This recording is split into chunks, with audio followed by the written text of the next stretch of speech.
talked numerous times about this recent run you're on. What has been the biggest thing to you personally? Is it mentally? Is it physically? What has led to you getting to this run you're on right now? For the run I'm on, I think just increasing my skills, overall morale, making sure I stay focused, don't let the media, the attention, too much outside sources get to me. The closer I keep my niche, to that, and the harder I work, it shows inside the octagon. My interviews are getting better, my Spanish is getting better, everything else is getting better, so that's all I can say, that inside the cage is going to happen the same way. This is the deepest division I think most people would say in the sport, and you're going out and finishing guys, which is not easy to do at 155, let's be honest. It's a tough division to get in the top 10, much less be able to go out and finish guys the way you are. Do you feel like that's been the biggest statement, the way you've been dominating and putting guys away? I was finishing guys at 170 for a long time. And then when they decided for me to go to 155, be a little bit more closer towards my college weight, I guess you'd say, it was a little bit easier for me. Had to hone in, get my nutrition right, get the mental right, the conditioning as well. But I figure at 155 there is a tough division. This is the shark weight division. There's no easy fights here. I make it look easy outside there because of the practice room. I'm putting in the work inside there day in and day out. I don't really post too much out there on Instagram. You guys always see me having fun. But if I posted up all the hard work and all the BS that I'm going through, you guys would be like, holy crap. This dude's up at night going for a crazy amount of runs to cut that weight so I can go and have a couple little treats later on. And that's the kind of sacrifice I make. So that way I go inside that octagon and I know I can have my hand raised at the end of that. The way you have been finishing guys, you're fighting a guy who hasn't been finished in a long time. I know you've looked at the numbers, you've seen it on paper, it's been like 11 years or something like that. Does that factor into how you prepare for a guy like that? You can try to prepare for any kind of person that's out there, but it's mixed martial arts. These guys that are carrying Brazilian Jiu-Jitsu black belts, they can't carry that belt with them inside there. Once they get smacked in the face, that whole game changes. For me, I carry a wrestling pedigree, boxing, and I'm learning Muay Thai. I'm making sure that my skill levels are getting better each and every single day. And you can ask my trainers, they're left and right. They're like, if I'm not working with them, I don't have anybody telling me to go and get my ass inside that gym. I'm already working hard. And these guys that are inside, they're getting injured, they're preparing wrong. They're doing the wrong things. Dana says, don't do so much more sparring, do a little bit more timing things. Lawler's got it right. You saw in his last fight, he did really good. That's the kind of pathway that I'm on. These guys are asking, hey, where are you getting your sparring from? And I'm like, what sparring? Can you use that as a motivating factor, though, preparing like, hey, it'd be awesome to finish this guy that hasn't been finished in a long time? Or does that, like I said, does that just go all out the window? I consider myself a tech fall wrestler. You know what that is? Sure. Technical fall. It's when you go out there and you outpoint your opponent and then you go for the finish, the win, the pin. I've always been that guy that always liked to go for the pin right away. It was back in the day until one of my coaches had to tell me, get that mat time. Well, I already got my mat time. I got inside the house. I got it with a couple fights, like one towards Eve Edwards. I don't have to spend any more time out there. I got perfect 6 to 7, 8 weeks to train for these fights. That's all I need. So when I go out there, I want to finish them in the first round so I don't leave my family hanging. So I know I can get back to them and have a beer. You've been steadily climbing up the ranks, slowly but surely, and you've been asking for big fights. I know that's what you wanted. Is Josh Thompson the kind of opponent you wanted, or were you hoping for something different? No, Josh Thompson is the opponent I wanted. He's number 9, I'm number 11. Last time I heard I was number 11. Changes all the time. People get hurt all the time. This is a great opponent. He's very, a lot of fights, has a vet. He's got a good chin, very crafty. I'm excited for this fight. You guys should be excited too because I know he's been training hard. I know on his Twitter he likes to joke around a little bit and say, I better get my ass inside the gym. But I already know he's been training because it's not a wise thing not to train for me. Kukui, can you answer this one in Spanish, please? I'll try. La frontera está aquí a 15 minutos. The border is just 15 minutes away from here. You're going to feel more supported by your blood, by your people. Sí, me voy a sentir muy apoyado para la gente porque yo soy mexicano. Es importante para yo, para hablar español y para sentir la sangre de mexicanos también. Porque yo soy un guerrero. Yo tengo la sangre de un guerrero también. Y los mexicanos necesitan un guerrero que tiene la sangre de un guerrero. De los latinos también. Y es importante para yo, para pelear con todo mi corazón. Porque yo soy mexicano-americano. De both. I'm both Mexican and American. But it's better for me to have support from both America and from Mexico because I have the Mexican heritage.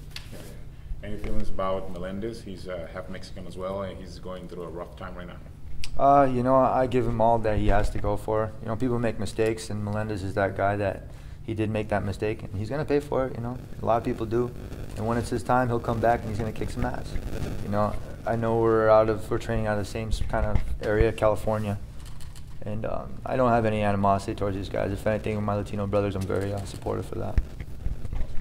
And you're a really big dude. Like, most 155ers are roughly my size, and you're twice my size. Can you walk us through the week, 2 weeks, 3 weeks, what you start doing to cut, and how it takes a toll on you mentally, physically, up until you get to eat and drink again? I'm a big 55er. Yeah. All right, that's cool. I consider myself a smaller guy. These guys walk around a little bit shorter and stockier. I just know how to carry my weight around. I'm not really big on lifting weights. I like to do a lot of body weight composition. You know, I monitor my weight really good because I've been wrestling my whole entire life. I like to stay around close to fight weight. My last fight versus T-Bow, I heard he liked to float around 25 pounds afterwards, so I was like, oh, maybe I'll do the same thing.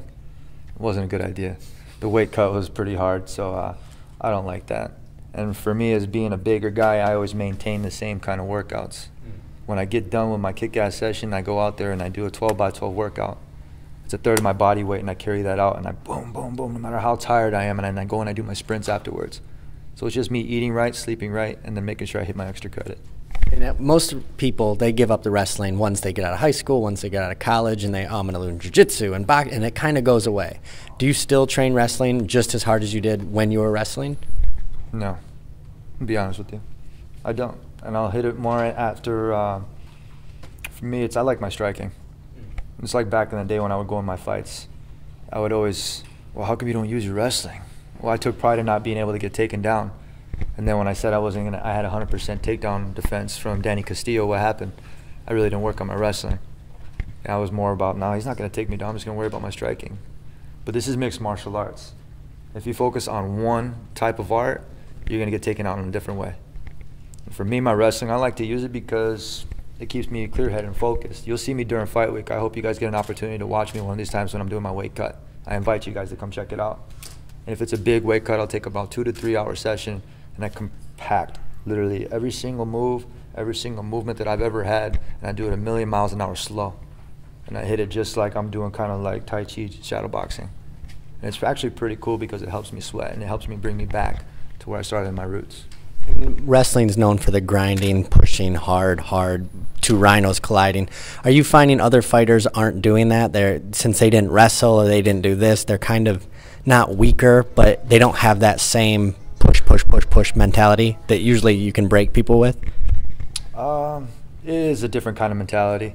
I take pride in that. At Grand Valley State University and then all the other places where I've ever wrestled, it was always, even when I teach my students, I'm always like, you got to put the pressure on. When you're doing your drills, you take somebody down, you got to have your hands on them, make them work. Put their hands on them, boom, make them work. You see them sweat, you see them want to give up, you put that pressure again. And it's a big mental thing. If you're not getting pushed that way or you're not pushing it, when you get inside that octagon, you're going to see the guy just sit there and bounce. I'm not going to be ready for it. For me, I like to go in there and finish my fights. So that means if I train that way, I'm going to do that same thing inside the octagon. And pressure is this invisible thing that anyone who hasn't grappled doesn't understand when someone's on the side of your ribs. Do you feel people when you get on side control or you get in mount that they're not used to that pressure and you just hear them? Well, yeah, I monitor them. You can tell their gait. You know, if you pay attention enough, and that's the thing. When you mix up jiu-jitsu and you mix up wrestling, you know, a little quote I like to hear and to teach my students too is, you wrestle a jiu-jitsu dude and you jiu-jitsu a wrestler. You know, you don't want to go jiu-jitsu and jiu-jitsu, you're going to clash. But when you make a jiu-jitsu dude work, you can definitely tell that they don't want to be in there with a wrestler. It's not necessarily about cranks and moves, it's about positioning. Position before submission. I'll use my submissions to get me in a better position so that way I can grind on them a little bit more and make them want to quit. Because then you can see it in their eyes that they want to stop. They're like, oh man, I hope he doesn't snap me down again. Boom, put his hands on the mat and choke him out. And we watch fights, and me as an amateur, you know, spectator, you can see like he just got hit. or he doesn't like that pressure, he wants out. You can see that immediately in the fight. Are you constantly looking for it and looking like, I'm breaking him, I'm breaking him, I'm pulling ahead? Do you see it? Because we got it in high definition with Joe Rogan screaming, so it's easier for us. Myself, I like to pick them apart. I like to stay confident or stay loose. The more I'm having fun in there, the better it's going to be. They don't want to get hit with my jab. Boom, they get hit with my jab, and then what's next? Oh, shoot, I don't want to get hit with anything else. This dude just hits hard. Oh, man, this guy's just a rough guy on the ground as far as wrestling. Oh, his jiu-jitsu is just too slick. Oh, my gosh, where do I go? Let me just tap out before anybody hits me anymore. That's what I want to do. I want to go in there and make them quit. And it's the kind of mentality that I have and I bring inside there when I'm training. And it's the kind, nobody wants to spar with me. So it's funny. It's Sean Strickland. He asked me the other day, who do you spar with? I'm like, I asked them to spar. They didn't want to spar. But, hey, I'll tell you what, it's going to help and it's going to work for me. Josh Thompson's the next guy on the list, but with the confidence and the training you're putting in right now, do you feel like this is the time where you could go with anybody from Rafael Dos Anjos to Cowboy Cerrone? I mean, I know this fight gets you into that conversation, so is that kind of the idea that those are the fights you feel like you are ready for? The champ's seen me fight. He's seen me spar at Reign, and he's seen me move. He doesn't want to fight me right now. And right now, he's cool. He deserved his title. He did kick Anthony Pettis' butt. And right now, my opponent is Josh Thompson. And that's who I'm prepared for. And Thompson's, he's scared. I'm a little nervous myself, which is good because you don't want to go in there overconfident. You can, it's fine. But when I go in there with the little butterflies in my stomach, I turn that energy into the good energy, that good focused energy. You used to be able to take me in 1 second, get hit, and then you would see a better Tony go out there and fight. No longer anymore. I don't have anybody smacking me in the face like Clay Guida and these guys when they used to back in the day. I don't need that. When I'm out there, my coach will tell me, smile, Tony. And the more loose you are, the better you are. That jab just, boom, hits them in the face harder and just makes them want to quit that much better. Good.